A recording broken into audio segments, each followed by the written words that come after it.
Hey, what's up ladies and gents? Welcome to my full gameplay review of eFootball 4.5. Today I'm breaking down what's improved, what's gotten worse, and how this update impacts your overall experience. But before we dive in, can we just take a moment for that new start screen? It's packed with nostalgia and reminds you of the good old days. While eFootball has had its moments, it still hasn't quite captured the pure beauty and brilliance of the classic PES we all loved. Now let me start off with the sort of bad aspects of the 4.5 update. I feel like the first one I'm going to say is sort of contentious. Some people will like this, some people will not like this. I find that the players feel noticeably heavier and that the movement has lost that fluid and light touch. Now, you could look at this and be like, oh, but it looks and feels more realistic. Fair point. But I feel like PES, when it's been at its best, is when it's fluid. When it's pretty, not fast paced, but has a nice balance between feeling arcadey, but also with a hint and simulation, I would say. Hint of simulation. So, yeah, I mean, I'm not a big fan when players do feel heavier, and one of the worst parts about this update is the collisions. Collisions have worsened significantly. You're going to find players stumbling, constantly falling over, or awkwardly bouncing off each other, and there's just also a serious lack of awareness around nearby players. For example, just look at Pedri here, bouncing off a defender without any realistic contest. And Haaland, I mean, what is going on here between him and the defender? And where's the goalkeeper? I mean, what is going on?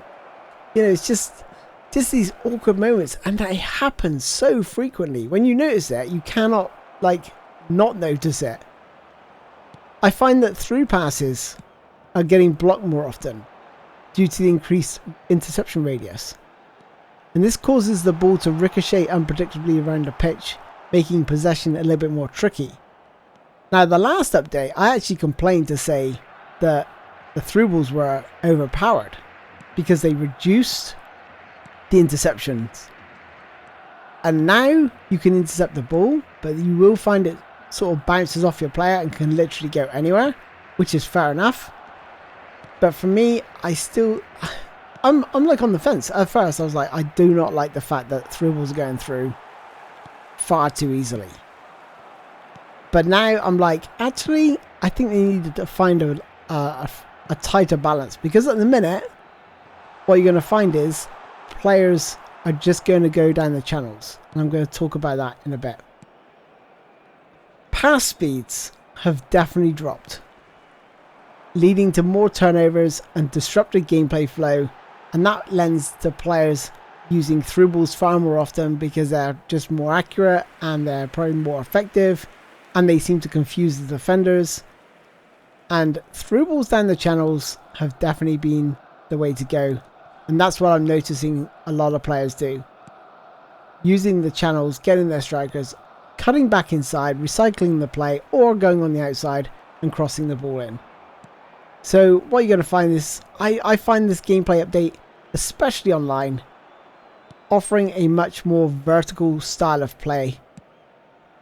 Like I say, especially online. Offline, you can play how you want. You sort of got the computer or AI in your hands. But against people online, if they've got the meta formations and tactics set up, you're just going to be, you know what to expect. You know what to expect with that vertical play. Another annoying point that I always make on pretty much every single review I've ever done is the player freezing during turnovers. However, it was less noticeable in the last update, but is definitely more noticeable in this update. And I believe that's because the players feel heavier, so they take a lot longer, or seem to take a lot longer, to get up to speed. And this interrupts the momentum and offers a feeling of frustration when you're trying to get your player up to speed and he's just chugging along.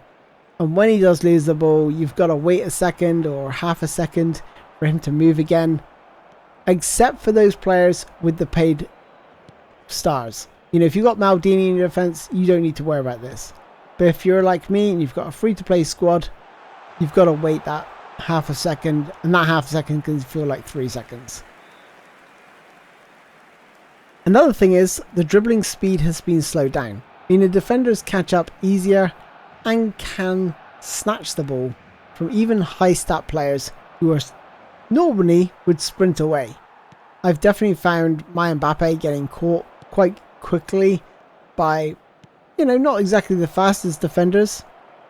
And whether you like that or not, it's here. I'm not a big fan. I like the fact that you could sprint away from defenders with faster players. If you've got the dribbling speed, the speed and acceleration to do that, then that player should be much faster. Tight possession dribbling is slower and less effective now. So tricky, skillful dribbling online is basically out of the window. Though offline it can still look more realistic, especially again, like I said, with the heavier players, and now the sort of twitchiness of the dribbling has been taken away. It does look a lot more realistic, as you're going to see here with Anthony. But since crossplay is introduced, I personally have found matches generally to feel more laggy and less responsive. And whilst, the caveat to that is I'm actually matchmaking much quicker, I still find that, like I say, the lag in these matches is more apparent and more frequent. So I would say like 1 in 5 games, 4 games is laggy, whereas before it was 0. But now I can find a match in the space of 2 or 3 seconds, whereas before it could have been 3 or 4 minutes. Player selection when defending feels slightly off, making it a little bit harder to react quickly in key moments. It's not a massive issue, but it's definitely there. I just feel like sometimes, especially when I'm trying to press from the front, that is much harder because it just doesn't select the right player. And I'm even using the right analog stick as well. It just doesn't seem to be quite as tight. However, let's move on to what's good about this update. I think defending feels easier. Now, again, this could be seen as a positive or a negative, depending how good your defending skill is, I guess. Whereas before this update, I was like on the edge of my seat when I was defending against world class, against the best players, or the best in-game players, and with players that had decent dribbling ability and stuff like this. And I was like, okay, which way are you going to go? What are you going to do next? But now, like I say, the less twitchy dribbling's gone, and I just feel like that's leveling the playing field. And I think it's going to benefit newer players and make this game more accessible. I would say that the controls overall in this game are much tighter. I'm finding that my passes and shots go where I intend them to. Sometimes they were a little bit off, but in this update, maybe because it's a little bit slower paced because of the heavier players, I just think it gives you more time to plan your moves and better control the game. I've also noticed there's a greater shot variety and improved shot speed inside the box, which makes finishing feel more satisfying. One of the things I noticed is like before this update, players would kick the ball, and it doesn't matter who you've got. You could have Adriano, you could have, I don't know, Ruud van Nistelrooy, Jamie Vardy, and you shoot, and the pace of the ball when you shot inside the box with a power shot, it would just move the same speed. But now I've seen them flying at record speeds, like you can't even see the ball move. It's that fast. So they've definitely added some, sort of different shot speed inside the box. And also, like I said, the shot variety's increased as well. I've seen some new animations. Now, whether that was introduced in this update or previously, because sometimes these animations don't make their way out too often. You might see them once every 100 games, 200 games, and it might just been something I've not seen before. But I have noticed just a few things in this update where I thought, oh, not seen my striker do that shot before, so that's new. So yeah, whether that's this update or previous update, who knows, but there is a greater shot variety. Player shielding has definitely improved, and tall physical players now have a much bigger impact when holding off defenders. I'm finding like my Haaland was just like in my reserves, but in this update I can bring him in and he can offer, you know, a big tall presence, and it can be very, very tricky to get the ball off him if I just turn his back. So remember how earlier I said, you know, players are struggling to sprint away from players now. Now the key is release the sprint, let your players shield the ball, and then either bring other players into play, or you can try and roll them. You can try and turn the defender and let him stay behind you as you're turning, and that can work as well. So let me just conclude. This update heavily favours the long ball counter strategies and especially the quick counter tactics. Because of the buff through balls and the packed defences, matches tend to revolve around quick transitions, especially down the channels with those through balls. Scoring is tougher due to the increased block radius and shot blocking, which makes attacking a little bit frustrating, especially against the quick counter tactics. So with the quick counter tactics, you're going to find the penalty box is crowded with defenders and midfielders, because that's just how it works. Literally everyone drops back and it makes it very, very compact in that penalty box. You sort of have to rely on crossing the ball in and just hoping your player can beat theirs in the air. Overall, I just feel like the gameplay feels like a through ball down the channel passing simulator than a true footballing experience. And I'm not really happy about that. I like the fact that you need to have this one-on-one dribbling back. We need to have good duels between the defender and the strikers and the midfielders and the wingers. We need those duels in the game.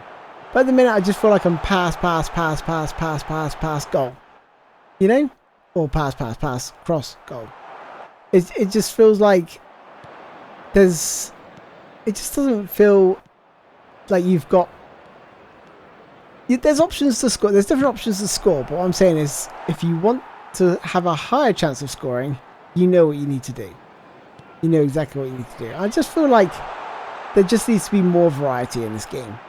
They need to open up and unlock... You know, when this game first launched, it was all about the 1v1 duels. And they even actually had a cam built for those 1v1 duels. And this is so far from 1v1 duels, it's unbelievable. Like, yes, you can use the typical double touch, La Croqueta, whatever you want to call it. And you can also use other skills to bypass players. But there's very few and far between. You know, the Marseille turn is pretty useless. It does work if you've got someone just literally fairly new with the game. But if you play against a top tier player who knows roughly how to defend, or has a good idea, or has some paid top tier players, then you're going to find that it's going to be much harder to beat and break them down. You know, ultimately, the update benefits players with paid top tier squads who experience fewer freezing issues and they react faster to loose balls, while the free to play players like myself will find it harder to create and break down these defences, especially because of the dribbling nerfs and stronger defending. Anyway, that is my take on eFootball 4.5. If you're feeling the changes or struggling with the new meta, drop your thoughts in the comments below, and don't forget to like and subscribe for more gameplay, reviews and tips. Until next time guys, thanks for watching. I'll see you soon. Bye bye.